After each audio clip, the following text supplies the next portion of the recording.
Good morning, everybody, and welcome to this leadership episode of 30 Minutes to President's Club. My name is Arman Farouk, and I'm here with my co-host, Mark Costaglo. And today, if you are trying to get your team to pick up the phone, cold call, motivate them to dial, have some more structure in their day, we have the man who runs the dialing empire. His name is COLIN'S Specter. He is the SVP of Revenue over at Orum. If you're not familiar with Orum, they have a parallel dialing solution. And if there is a team that should be cold calling, it is this one. So he is like, it's not what he calls himself. He's not the cold calling emperor, but that's what I'm calling him because that's what this episode definitely teaches you. Mark, why should people listen? Yeah, I think you nailed it. Is if you want to know how to cold call, you go to a company that has a culture of cold calling that sells cold calling technology and you figure out what works. And that's what we're going to do today. Like we're going to immerse ourselves in cold calls. And 3, 2, 1, let's dial. Alrighty, Colin, welcome back to the show. We start every leadership show with your top 3 actionable takeaways. Let's get your 3. Awesome. Thanks so much for having me on the show. Number 1, daily schedule. You must be disciplined with your sales team, specifically your SDRs, right? Those prospectors, those lead generators, about what happens throughout the day. From when you have your power hours, that's your focus time to calling net new logos, when you have your follow-ups, when folks are taking a lunch, and their training, everything in between. SDRs especially thrive in a structured environment. If you're in an office, have the poster scheduled on the wall so people can see what they should be doing throughout the day. If you're virtual, you have that added as a calendar event on their actual calendars. And so they know throughout the day what they're supposed to be doing at that specific time. You're going to get the right discipline, the right structure in place for people to thrive and know what they should be expected of every single day. Awesome. What's number 2? Energy is king. Sales is all about energy. I'm a classic sales leader, disciple of the classics, Zig Ziglar, who says sales is a transference of feeling. I'm a huge believer that it's emotion, it's energy, it's the energy of your team and the vibes that matter most, how you show up on your calls. A tactical ritual that we have at Orum is our weekly Monday sales meeting. The entire team looks forward to showing up every Monday morning, and they know they're going to get 4 key parts of that sales meeting on Monday. They're going to get, number 1, the mission. Number 2, we're talking our pacing on the sales goals and what we are achieving. And then number 3, we're shouting out specific individuals on the team that are pacing above and beyond their goals or that exhibited a behavior that we highly appreciate and that we value at Orum. And then number 4, we're doing a call review, whether you do it on a Monday or a Wednesday. I like to do it at the start of the week, right? Coming off the weekend, get people kicked off right. So that's our Monday energy boosting. We call it Make It Happen Monday on the sales team here at Orum. We got our liquid Red Bull. Give me one more hit, Colin. What's number 3? Number 3, baby. Hiring best ever solves all problems. It just does, folks. Sales leaders out there, when you hire best ever talent, it just elevates you so much better because you feel amazing coaching the Kobe Bryants of the world, right? We all want to coach the Kobe Bryants of the world. We all want to be the Phil Jacksons, of course. Just to get tactical there. And we have all made mistakes. I've definitely made mistakes. And sometimes the mistake is maybe it's a great rep somewhere else,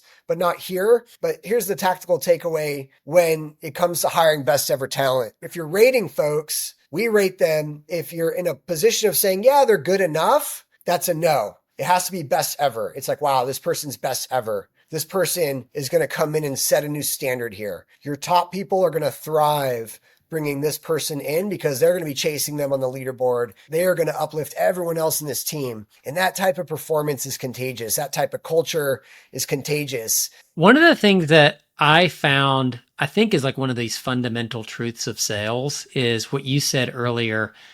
SDRs thrive in structure. What I really want to do is kind of go through in a call heavy company that's based on calling technology. How do we get that rhythm and that explicit, this is what we do here every day to be very call forward? Because I think a lot of sales leaders are seeing the phone is working, but they can't get their reps on the phone enough to really capitalize on that. Take me through like, what is the daily structure of an SDR at Orum that's super call heavy? So we're talking about at Orum where a calling culture already exists. this. The team is showing up. They're having their daily stand up with the SDR leader. We're going through the day's goals, any changes, any updates. And then we're going into the first prospecting block of the day, starting at 9:30 a.m. That lasts 30 minutes. And then we go into our call blocks for net new accounts only. You have specific blocks on the calendar that are preserved for specific actions, specific activities. So there's a rigorous schedule that the SDRs are held to every single day. You go from your daily stand-ups to your prospecting block to your call block. And the call blocks you have labeled. So you'll have a call block focused specifically on net new logos only. And at the start of that call block, called a call blitz, everybody gets on the sales floor and you're announcing, all right, guys, it's power hour. Everyone stand up, let's stretch, and let's hit the phones. We're getting after it. Often in that, we will run spiffs. We'll gamify it. Not every single day, but most days we're running a spiff. The most common spiff that we run is called Call Wars. Whoever books the most meetings with net new logos only, you win the prize. And so playing games throughout the day, throughout the week is critically important. You got to have fun. You got to motivate. This goes beyond the OTE. So you've got your call blocks. You've got your call wars, you're mixing in some games in these moments, and then you have time structured for your follow-ups with current opportunities, folks that you're chasing, folks that you caught in the phone, or you did a quick little lightning demo and you're needing to get them back into the pipeline. So you got your follow-ups, and then you got your emails, and then we do lunch, and then we do another call blitz, another call block. Net new logos only. So we're doing 2 net new logos only 1 hour call blitzes each day, usually with a different game or theme in mind. Not every single day, but most days do have that. And then similar kind of structure in the back end of the day, your follow-ups, your prospecting, your emails, and then sales training scheduled at the end of the day there. Do you have like in the hour, this is the KPI you need to hit, like number of dials, number of people touched? The power hour makes a lot of sense, but like, how do I know I did the power hour well? Depending on how many people you're speaking with throughout the day, the daily activity KPI that we hold our people accountable to is 150 calls per SDR per day. And so you might hit 100 of those in the first power hour, maybe 50 in the second. And that mixture can happen because you're speaking, you're connecting with people at different times of day, et cetera. So 150 calls per day per rep. And those are 2 unique contacts. And then to get those people into the system, first of all, from a prospecting perspective, we do a 1-2-3 model. This is specifically for our commercial mid-market SDRs. 1 account, 2 departments, and then 3 contacts per department. So, or business unit, depending on how you label it. So for us, we're targeting revenue leaders. We might call on the enablement side of that account. We might call on the sales leadership side of that account. We might also call on the marketing side of that account. And so we'll pick out at least 2 departments based upon the research we found of where, in our case, we're selling an inside sales or SDR solution. The revenue folks are reporting into, right? Are they reporting into marketing? Are they reporting into sales? Maybe we're calling RevOps. So whomever we have decided, we're going to get at least 2 departments per account and then 3 contacts per department before moving on to the account. And that's our prospecting KPI per business. All right. So 150 calls a day. I got 2-hour-long call blocks. When I call an account, I'm expected to call 2 departments and 3 people inside each one of those departments. I would just love to know, like, as you're looking through KPIs and metrics in this, let's like go down the funnel. So the first is 150 dials. What would you expect as a connect rate right now at a really great power hour? Connect rates, we're talking cold outbound. We hover around 5 to 6% for cold outbound. Gotcha. So I'm connecting with, say, 8, 9, 10 people a day in my 150 dials. How many of those should I book a meeting with? Like, how many of those are like, meeting book rates? We look for a 20% connect to meeting booked rate. So you should be booking a meeting with 1 out of 5 people that you connect with over the phone. That's good. That's awesome. How good can that get? Like, what's the difference between the top performers and the average performers? Top performers are 30% plus. Wow. So like 1 in 3. Yeah. As you look through the power hour, I'm sure like at the end of the power hour, it's not just like, all right, hang up, let's go.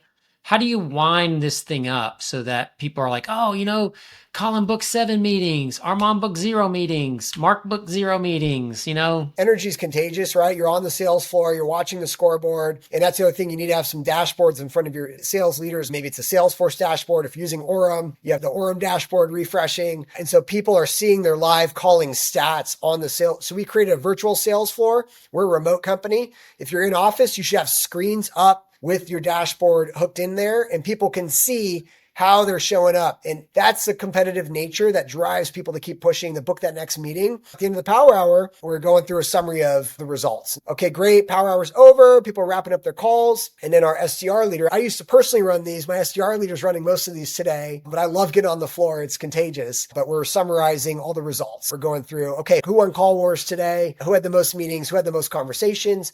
Who had the most follow-ups? Because the second best thing to a booked meeting is a follow-up. The lowest hanging fruit, the most likely people to book a meeting is a follow-up. It's actually less likely, 20% of the time you're going to book a meeting on the phone, the first connect. Most of those meetings actually get booked on the follow-ups. And those can get high as like 50% plus. It's funny you mentioned this part because my daughter came to me and she was one of the top SDRs at Outreach after I left. And she's like, Dad, the thing that's keeping me from being number one is my meeting book rate. And she was at 5% of the calls that she connected with the right person she was booking a meeting with. And so we went in and listened to some calls. And what we found was she was actually acting like an AE. She was having like 7, 8, 9-minute cold calls where she was doing discovery. And the people were kind of qualifying out because she didn't have the skills yet to like continue that kind of a conversation. So we trained her on your job as an SDR is to sell the meeting, not to sell the deal.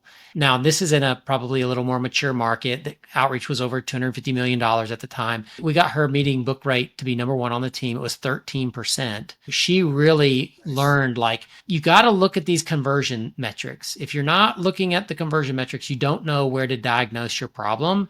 And once you know where to diagnose your problem, you can go attack it. Because sometimes, it's like the connect rate and it's because the data is bad. And that's nothing on the rep. That's a RevOps issue that we need to go fix. And so diagnosing that through that conversion funnel is really, really important. I totally agree, Mark. I mean, you nailed it. It's issue diagnosis. You need the metrics to give you a sense of what standard you've set, where people are, what's the deviation, where people are falling short on the connect rate. And that's how many people you connected with that were the intended target out of the calls you made. So let's say you're making 100 calls for simple math. If you have a 5% connect rate, you're connecting with 5 people. Okay. If we're talking cold outbound, how is that? Is that expected? Great. That's actually expected in B2B, upper mid-market and enterprise. A 5% connect rate is expected. That's what you're going to get from the Zoom Infos of the world, the most data providers. If you're staying around 5 or 6% in most industries, that's average and good and expected. Now, there are ways to amplify that through AI, and Orum even has some unique features there. Follow-up calls, different story. Customer calls, install-based customers, different story. Then you could do things with branded caller ID. We're talking about cold B2B, mid-market or enterprise outbound. We're talking 5 to 6%. Connect to meeting, that comes down with how relevant your messaging is with the person you're speaking with as well. Mm-hmm. So is there a good fit with your message, the relevancy of the message? And so upstream from that, to get to a 20%, to get from a 5% to a 20%, we need to diagnose what is missing that we're only getting 5%.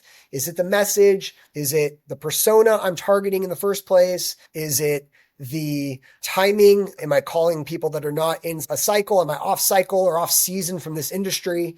So it could be a few different elements there. And so getting to the root of the issue, it's going to help you. And you might need to run some experiments there and see, how can I impact my connect to meeting rate, and come up with different experiments between you, your reps. Don't try too many things at once. Focus on one thing at a time and look over the week or the past couple of weeks and see who has the best connect to meeting rate. Yeah. The number one thing that helped my daughter, besides not doing AE level discovery on a cold call, was the follow-ups thing. And I think that people drastically overlook the follow-ups thing. And so we created something called 3 strikes and you're out. You have 3 chances to overcome an objection. That's it, 3. After that, you're rude if you keep trying to pummel people. So on the 3rd objection, what she would say is, you know what?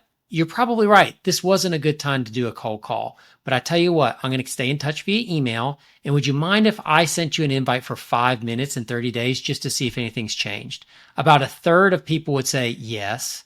And almost all of them then would pick up. And that's what boosted her meeting book rate, is because now she was walking into February with like 7 or 8 booked calls of people that were already warmed up in what was going on. And that continued to build and build and build. And so people sleep on this follow-up thing. That's the honeypot. You nailed it, Mark. It's a honeypot, right? If you're a hunter, if you're an outbounder, people want to build a calling culture, right? Well, the first pass through that account list, you're warming it up. It takes multiple touches for people to reduce enough uncertainty to want to invest time with you, right? Depends how good your marketing air cover is. Are you hitting them with ads at the same time as the cold call? Are you hitting them with email? Are they seeing you on the LinkedIn scroll? Like I'm seeing Mark all day, which I love, by the way. I love the insights. And so I'd take a call from Mark any day when he calls me, because I'm like, I see him. My uncertainty is reduced about Mark, right? So I want to learn about Operator and everything that's going on there. My curiosity. And so when you catch me cold in that 5% pickup rate, my willingness, my uncertainty, because you have to think about this. People, when they answer the phone, are in fight or flight mode. They have a fear response, just a natural response. Your goal is to reduce uncertainty as quickly as possible. Now, if you've done a good job with air cover, and if you're doing follow-ups, especially, you can reduce that uncertainty. Hey, yeah, like you said, your daughter's doing it, right? She's reducing uncertainty with that 30-day calendar hold. Like, yeah, we spoke last month. You mentioned, you're going to your kid's graduation, and I know your budget cycle was coming up. How's now to look at some AI coaching solutions, right? Going into it, like, yeah, oh, great memory. Now you've built rapport. Sales is emotion. You still want to buy from people you like and trust. It's all about reducing uncertainty. Those things really matter. So yeah, follow-up is king. Colin, I want to dig into the other metric. We have connect to meeting. The way you fix that is by targeting the right people on the accounts, or fixing your messaging, your talk tracks, your phone skills, etc. And I'll just add that targeting is probably the most underrated thing to fix. The perfect talk track on the wrong prospect is still the wrong talk track. Let's assume that both of those things are working, but you actually have a volume issue. So let's assume that your reps aren't hitting their dial count for the day. So they're supposed to be hitting 150 a day, and you find that your reps are hitting 100 dials a day or 75 dials a day. I'm curious, what are some of the most common reasons that will happen? And then we can go into connect rate afterwards. First of all, it comes down to the standard you set, right? If the standard is 150, then you got to hold them to that. And you should have performance conversations if they're not meeting that, and understand why. Why aren't they? Is it a skill thing? Is it a will thing? Or do they have some sort of bottleneck in their workflow? And so you can shadow that rep and understand in their workflow, where are they getting stuck? But you need to have a performance conversation with that specific individual. And if it happens too many times, you need to document it. As a sales leader, we have to document everything. Our people want us to push them up to achieve more than they otherwise could on their own, right? That's the dream as a sales leader is, you've got best ever talent, you're empowering them and you're coaching them, you're pushing them beyond limits they thought possible in terms of what they can achieve. If there's something missing there from an activity perspective, are they getting to the goal that they have set, right? So that down funnel, the end result being their quota, are they hitting their meeting booked quota in a different way? Are they getting there faster still? Or are they missing that and missing the activity? Because if they're hitting their quota, but missing the standard on the activity, our curiosity should be firing of what are they doing different to get to quota while not meeting the activity standards? If they're not pacing the goal and they're not hitting activity, that's a performance conversation. If they're hitting their goals and not hitting the activity metrics, let's understand how they're getting there. And is there a better, faster, stronger way that we can all learn from about what good looks like in our organization? So it's more of a philosophical approach to it, but so Colin, if I could ask about that, I remember I had one rep who was awesome. Her name is Alyssa, and she would put up $50 a week and book more meetings than anyone else. And it drove me insane because everyone was like, that's all I got to do. But she was so good at targeting and creative outreach and messaging and LinkedIn videos and all that stuff. And so I was I couldn't just be pick up the phone more, but at the same time I was no, you, Timmy, you got to pick up the phone. You're not going to be able to recreate her magic, or maybe you can over time, but right now you can't. How do you balance that when you have someone who's not doing the minimum activity standpoints, but they're finding success? How do you allow for that creativity without dropping your bar for the inputs that you expect your team to do? You've got to earn the right for that, right? So when you first come into the organization, You got to follow the playbook, the expectations that are set. And by the way, as a leader, you need to have very clear expectations of what is expected of them. How quickly are they expected to ramp and get on the phones? Are they expected to get on the phones within 2 weeks and book their first meeting? That needs to be very clear. Or if it's within 30 days, that needs to be very clear. I think where leaders go wrong is maybe they get loose on this and folks, can kind of hang around and, they wait a quarter, they go on PIP. I think upfront, the expectation needs to be set and the playbook needs to be understood and followed. And then once, let's say as a rep, if the rep is following the playbook, hitting goal, and then some, they're doing some creative outreach and then some, absolutely. We want to learn about the and then some. So, an example would be, I've had reps come in whom are doing some creative stuff on LinkedIn, but they're not doing the activity metrics on the calls. They're also not hitting their booked meeting rate. So we have a problem then, right? Because they think they are doing the right things by, doing social touches and videos on LinkedIn. But if they're not hitting their meeting rate and they're not doing what the playbook calls for day in and day out from an activity perspective, we have a performance conversation. If they're hitting their booked meeting rate and they're doing well in the business, it's an interesting balance there because the expectation is that you're making calls if it's a calling shop, but then you could start to play to their strengths a bit if it's a smarter, better, faster way. From my perspective, the rule of thumb in my experience is if they're hitting goal, I'm very happy with that. They all have to come in and start a baseline with what the playbook calls for, and they shouldn't modify that playbook until they've really earned the right to improve in themselves. And they're finding a better, faster, creative way. My top rep, Morgan Mello, she had double the win rate from the average of the team and like 30% higher average deal size. And so for that reason, she actually didn't need quite as many opportunities as the next rep. And then other people would try to get by like lean on pipe. And I'm like, no, you haven't earned that yet. Like you're not closing at that rate. And if you can find that once you get your volume up, that you can get that efficient, it's like, awesome. Let's find other ways to like break the playbook and then you can tone it down. But the problem is when people try to use expert tricks when they haven't mastered the beginner's fundamentals. So you got to like get them to like do the basics every single time. It's like, Mark, you always say you got to know the rules before you break the rules or something like that.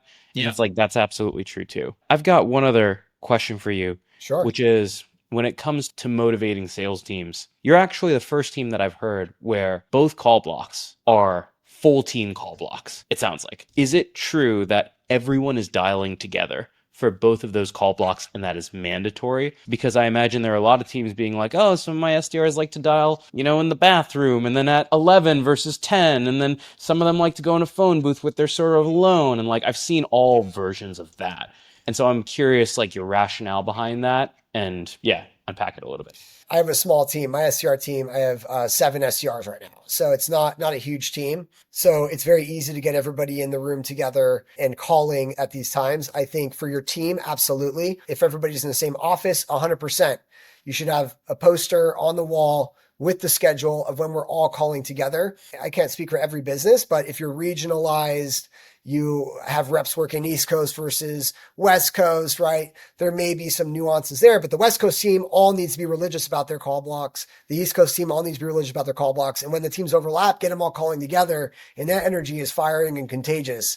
So for our team of 7 that we have today at Orum, yes, very easy for us in the 2 hours per day that everyone is on the sales floor, in our case, the virtual sales floor on Orum, making our calls together and hitting our goals. So that's the expectation. Yeah, one of the first things that we did at Carta when I turned around the SDR team is they were like a no dial team. So they were just like blasting emails because there was so much white space and they had doubled the size of the SDR team.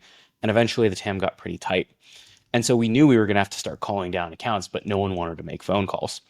And so I knew on the team of, call it 18 reps at the time, if I could flip 3 and get them all to dial at the same time on the floor, other people would do it too. And it's one of those things where like, I know you want the flexibility. I know people want to dial on their own, but there's just something magic about like the buzz of the sales floor. When you hear every single person cold calling at the exact same time, you laugh off the rejections altogether. And I remember when things flipped was we had this new rep who's just starting and she saw some of the new reps that I had flipped doing dials. And so she joined the dial blitz and then everyone was listening in because she was like pretty good. And she ended up like sticking with this prospect for 3 minutes. And you could tell it was like she was like on the 50-50 and she had like asked for the meeting and everyone just went silent. And then she smiled and she booked the meeting. The moment she hung up, the entire floor stood up and applauded. Yeah. And that stuff doesn't happen If you're dialing in silence and you're dialing alone, even if one person prefers that privacy of dialing, the greater good of the team is far, far more worth it if you can even do like 1 or 2 dial blitzes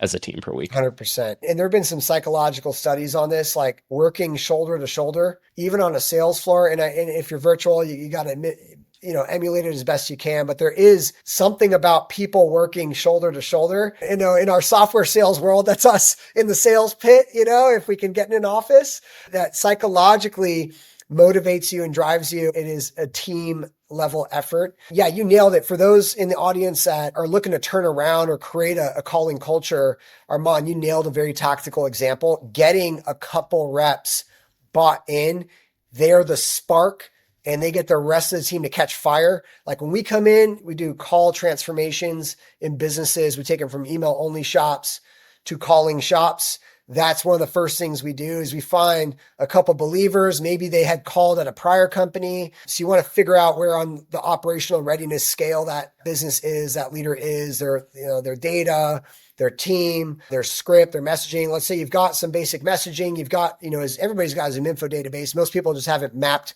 the data in right. You get that mapped in right.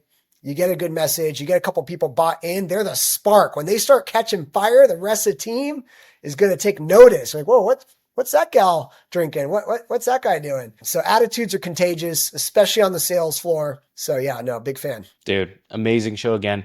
We have to move to the final question. And we talked about a lot of good habits that sales leaders can exhibit. But what is one bad habit, perhaps related to dialing or getting their team to pick up the phone, that every sales leader should break so that all teams get a little bit better? Not setting a standard of what you expect reps to do when it comes to the phone and letting reps just wing it, right? So there's a spectrum of structured, scripted power hours locked in every single day, and the spectrum of artisanal selling, as it's called, where we're just kind of letting reps figure it out and play to their own strengths. As a leader, you've got to set the standard, and what you expect, how you show up every day. Reps look to you as the example. They're going to look to your people, and whatever the kind of lowest performing behavior that they see, they're going to assume is accepted, right? And others can catch wind of that. So it goes into like the theme of energy and attitudes and expectations. And if the expectations is this is a high performing team, and here on this sales development team, you're expected to come in and make 150 calls per day.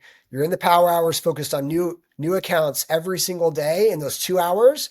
And the rest of that time you have for follow-ups, you have for list building, you have for sales training, you have for lunch and breaks and all of that. But in these 2 holy hours, this is what we're doing. That level of expectation, it grounds people every single day. There's another Zig Ziglarism. Motivation is like bathing. It's recommended daily. And so you have to find that structure every single day to get people what they're expected of, their energy state, and get them on the phones every single day. Don't let them wing it. They're going to thrash and pip out, and then you're going to get a bad rep view score when that happens. Thank you for bringing the motivation on how to run a sales team, how to get your team dialing. Everyone hang on for a 60-second recap coming up soon. Alrighty, Mark, it's time for a 2x2 recap from this episode with Colin Specter. What do you have for your 2? Yeah, number 1 is I love this idea of posting the schedule on the wall, this like physical thing that says this is how we do things. I just thought that was really smart and like set the tone of if we care enough to put it on the wall, it probably is something that we do. And then number 2 is knowing your cold call funnel. So what Colin talked about is 150 dials a day that converted a 5 to 6% connection rate, meaning you get the right person 5 to 6% of the time, and then 20% of those correct connects turn into meetings. I think that's not overly complicated. It's 3 stops along the funnel, and I think that allows you to really diagnose what someone's problem is so that you can help them out with better cold calling. Number 3, 2 dial blocks per day, one at 10 a.m., one at 1 p.m., and do them all together as a team. There's just something about the energy about the sales floor when you see everyone else dialing all together that gets your team cold calling more consistently, competing with each other, etc. And then lastly, number 4, if you're trying to get your team to dial, it is critical that you flip like 1 or 2. Find 2 people who believe in the phones and rally around them and help them find early success and stay as close as you can to those folks until they succeed. And then other people will turn as well. Folks, if you like this one, we actually put together a full guide that you can share with your reps on how to act like an actual human being on a call. It is a step-by-step guide on having your reps not talk like robots, talk a little bit more like humans. It uses a lot of the talk tracks from our book, Cold Calling Sucks, and that's why it works. So go check that out in the show notes. And everyone, hang on for the next one. We'll see you next week.